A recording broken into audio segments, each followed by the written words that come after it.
Hello and welcome back to my channel with a new video. This is Noor and that's Sushi, my cat.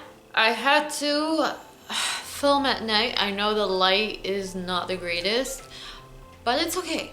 We'll work with that. We'll talk about the shocking things I noticed once I came to US.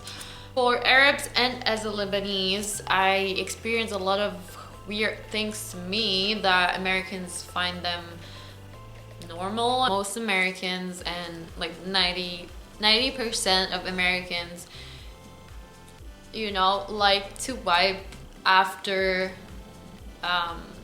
going to the bathroom. A lot of Asians do that as well, and I think Latinos do that as well. But we Arabs and I think Indians do that as well. And I think some Asians, maybe South Asians, they like to not just wipe, also wash before wiping. And I think it's more hygienic, it's easier, it's faster than just to keep wiping till you make sure it's like 100% clean. Once I came here, I was like, shit, I have to get a bottle to put water and to wash myself. I'm not gonna just wipe. I'm not used to it. I feel still dirty if I just wipe and get up. It bothers me so much that I just wiped and got up and I feel so dirty all day. When the toilet paper crisis happened, that was the least of my concern. I barely use towels because it's only to, dry yourself. It's not, you won't use so many paper towels to make sure it's clean. You just use a bit, keep yourself dry, and that's it. Let's say you have a piece of shit on your hand, okay? And it's on your hand and you're like, fuck, I have to do something about it. Do you keep it on your hand? Do you just wipe it with a paper towel? Or you just wash it, then wipe it with a paper towel? What do you do? Like, of course, you're gonna wash it with water, then, dry it with a paper towel. You won't just wipe it with a paper towel. You're gonna wash it first. You're not gonna keep traces of shit on your hand. I mean, that's the thing. The same thing, same logic goes to your ass and the other parts. So I'm not sure why they're just satisfied with the only paper towels. I'm asking, like, genuinely. I don't feel clean till I have some water in there. So I'm really asking for Americans, like, for everyone who uses just paper towels, like, do you feel clean? And every time someone comes at home, they're like, what is this bottle for? And I'm like, to wash your ass. Indians wash like us, I think, because I know my Indian friend, he told me that they also wash. I know Indonesians also, because I also have an Indonesian friend. He also washes himself in the shower because he doesn't know how to deal with it, and he just goes to the shower and washes himself. So I think a lot of people connect to this struggle. Paper towel is not gonna do it. The second thing, I think everyone knows about it, the healthcare system. It's so hard to, ouch, don't scratch me.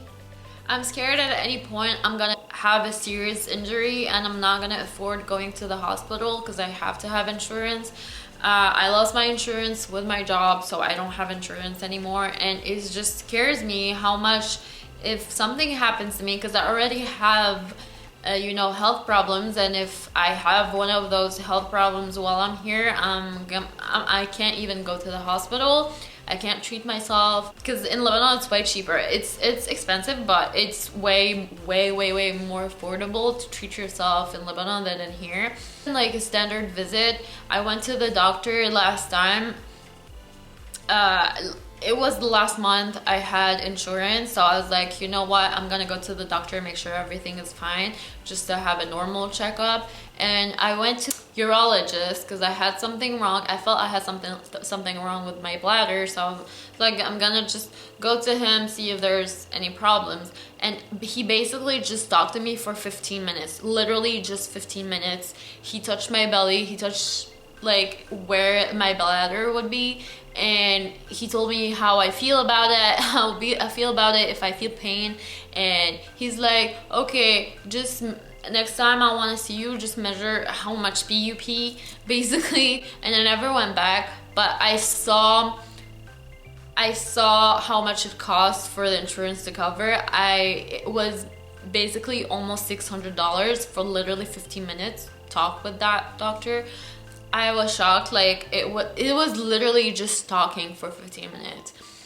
Going and having a surgery or something really urgent, how much it would cost me, and I'm really scared that something would happen to me and I have to pay so much, because already like insurance, I feel insurance is also a big scam, but at the same time we need it, because they keep like getting money out of you till you need it once in your life. You never know when.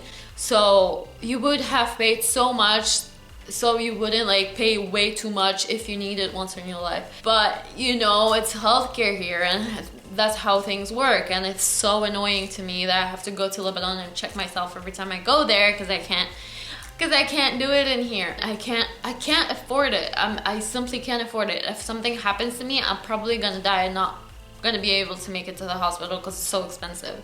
That's a big struggle for Americans in general, and a lot of people talk about it, but it is what it is. It's not yet solved. I wish there's a solution for it. Like Canada, they have it so much better. The first 5 years I was here, I didn't have insurance also, and really bothered me because I also had problems. I had to go to the gynecologist, and I really needed to go because I had really intense painful periods. It was unbearable. I would sometimes like literally just pass out from the pain, and I couldn't even go to the gynecologist because it was impossible. I had a lot to talk about this point, I feel like. The third thing I know, like everyone knows about it, it's a really standard thing that you have electricity 24 hours a day. Always have electricity. I think it's just a Lebanese thing that we don't have electricity all the time, and it felt amazing the moment I came here, and I have internet all the time. I have electricity all the time. It was the best thing ever. Like I miss that feeling because it's been like that in Lebanon for like 15 years now, since 2006, that we don't have electricity all the time every day. So the moment I came here, it felt wow, like, oh my god, I'm so privileged. I have electricity all the time. I love it. At first it was shocking to me, like, oh my god, I have electricity all the time. I have water all the time. It felt I had warm water all the time. The feeling to have 15-20 minutes of really warm water is just amazing. And I can take baths and stuff. I know it's luxury at this point, but I never experienced that. And our shower in Lebanon is so bad. I don't know about other Lebanese people, but our shower was really bad. Also, next thing that I found very strange in America, the way people buy a lot of things. I mean, that makes sense. America is based on, you know, buying and selling and all that. You have Costco, you have BJ's, you have Sam's Club. It's just made for people who want to buy in the large quantities, but it's just for people who want to buy a lot of things. It comes a bit cheaper than usual, but it's for people who have a big family that want to buy, or have restaurants who want to buy in large quantities. But most people don't have restaurants who go to Costco. They just want to buy a lot of food, or want to buy a lot of paper towels. Like the paper towels comes like that, the water comes like that. In Costco, everything comes really big, like in big, very big quantities. So we don't have that in Lebanon. We don't have those kind of shopping because we can't afford it. The Americans do buy in large quantities. It scares me the amount of products they buy, and I kind of became like that over the years, and it scares me how I became like that, because I buy sometimes stuff I don't need, and if I was in Lebanon I would never have bought it. Also, one of the shocking things, not a lot of people cook at home. Cooking at home is such a basic thing in Lebanon. Every family cooks at home. You know, the mom most of the time cooks, and we gather around food there. The family, most of the time, they eat together. They don't eat, no one eats alone. The food there is such important deal in the household. People gather, family gather around food. They gather around homemade food, and they talk about their day and stuff like that. And in America, they don't have that. They always so busy with work. That's the thing. Also, one of the shocking things, how busy with work they are. In Lebanon, everyone has time to get a break, to have, you know, when they go back, they have dinner with family, they talk with family. It's such an important thing. Even people who are like 25, 30 years old, they still live with their families. It's a normal thing. I don't think Americans regard it as normal. There's someone at 30 living with their parents, they'd be like, he's a loser or something like that. In Lebanon, it's such a normal thing to live with your parents till you get married. It doesn't mean you don't have money, it just means you're just not married. It's such a normal thing to go back home, see family, gather around homemade food. Being independent is such an important thing, but also having the support of family is also a huge thing that in here people need to have. The last thing I want to talk about is the dating scene. The dating scene is it's so shocking to me. People date in here, it's like nobody's business. In Lebanon, you know, dating is way more serious than in here. People have fun than the sake of dating, than maybe of marriage later on in life.